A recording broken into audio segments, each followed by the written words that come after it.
Hi Tay, without loss of generality, I'd like to talk about compounding returns. So this is kind of a response to your video about intentional living. In that video, you were trying to find a set of heuristics for making decisions in a new and uncertain space.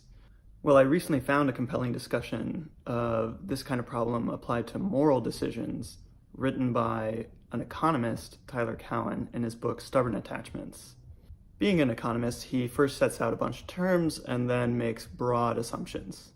Term number one, in moral philosophy, this is known as the epistemic problem, as in, how can we know with any certainty the effect of our actions into the future? This is due to the quickly branching nature of decisions and feedback loops. Useful term number two, this dizzying array of branches can lead to moral nervousness, in which case we don't want to make any decision at all. This is obviously something we want to avoid, so let's find that heuristic. Okay, so his economics-minded decision makes a few assumptions. First, that it's quantifiable. So if you want to become healthier, you want to track blood pressure, heart rate, your mile time, your bench press, things like that. And the second assumption is that you can collapse all of these metrics into a single optimizable metric. I will leave all of the other caveats that are swept under the rug as an exercise to the listener. Okay, so with all the assumptions, our problem looks like this. On the y-axis, we have the metric that we're trying to optimize, and on the x-axis is how these different strategies will behave over time. So let's say that we're at t0 here, and we have some initial strategies that we know about that'll give different values of y. And we can see a bit into the future, so we know that this one is going like this one's going down, this one's going up, this one's going up. So the question is, which one do we choose? Because for all we know, this one that's already going up could go down in the future. This one that's going down could just stay the same and eventually be better. Same with this one, maybe this is a good linear increase. Or maybe this one is the one that shoots ahead. So the strategy is to find the one that has some sort of built-in exponential returns that will eventually dominate all of the others. That compounding return solution may look unimpressive at first, but in the long run, it really does win out over the others. This may seem obvious to us overeducated PhDs who sort of understand the intuitions of exponential growth, but I actually think it's a pretty clever heuristic for choosing between different options. Compound interest is really powerful, so why not apply that to other domains as well?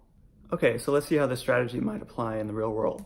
First example, friendship. Let's say you're trying to optimize the fun that you have with friends. A sort of flatline strategy would be hanging out with your high school friends alone, repeating the same jokes, reliving nostalgia. There's no room for growth there. You're not going to get any more fun each time you hang out with them. This compounding returns approach might be hanging out with people that always say yes, that are always going on some sort of adventure throughout the city or across the world, and who introduce you to new friends who are also adventuresome. You can see how that would be some sort of virtuous cycle to lead to more and more fun and adventure. Example number two, career networking, where we're trying to optimize the quality of opportunities that come from your network. One strategy would be the wide and thin strategy, where you give your business card to everybody at a networking event and you try to get everybody else's business card. You connect with them on LinkedIn and you try to reach out with them with any little lead that you can imagine.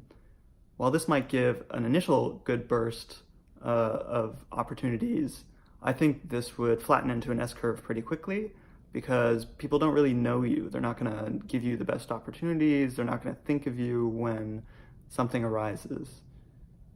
A different strategy would be the narrow and deep network, where you really invest time with only a handful of people, get to know them as real friends, really understand their career trajectory. In this case, I think you would be top of mind if they knew of some company that needed to fill a very important position. And in the end, this would lead to compounding opportunities for you and them. Example number 3, running, trying to optimize time.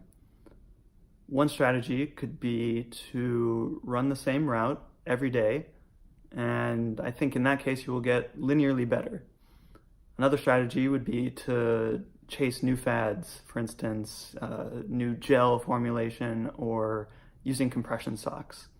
And while these might give short-term returns, I think that you would acclimate pretty quickly and that these returns would be pretty bursty. I think the exponential strategy is focusing on every single stride and every single breath.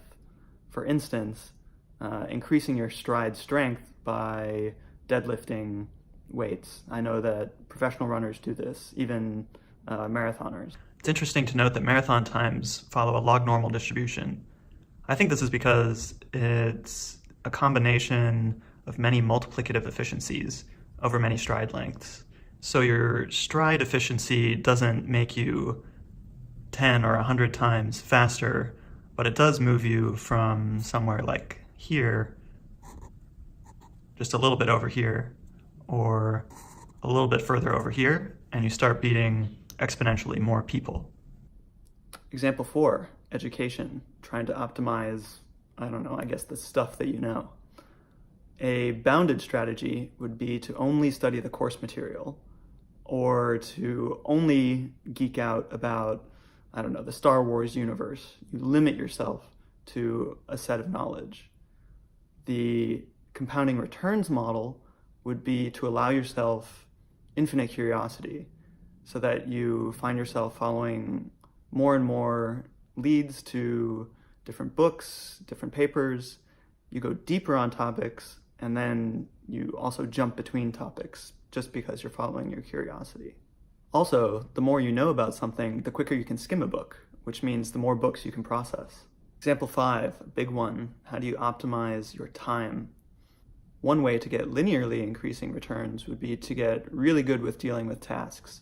So using your Gmail, autocompletes, your keyboard shortcuts, some task system that lets you quickly manage things.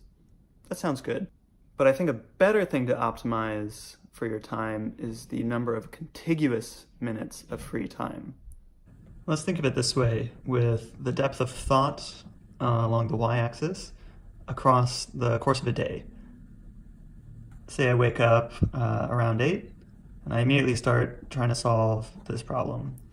More and more thoughts compound, goes up and up and up, and then boom, I decide to open my email, and I get lost in there for an hour. Now these thoughts will kind of decay, and because of context switching, I'll need to pick back up before where I left off. So if I again restart at 10, compounding, and then another interruption, and let's say I don't pick it up until after lunch, and then I start thinking again. So the progress is decent, from this point to this point, but instead, if I had aggregated those 3 hours together, it would have looked something more like this, with ideas compounding even more, where you end up at a much higher space.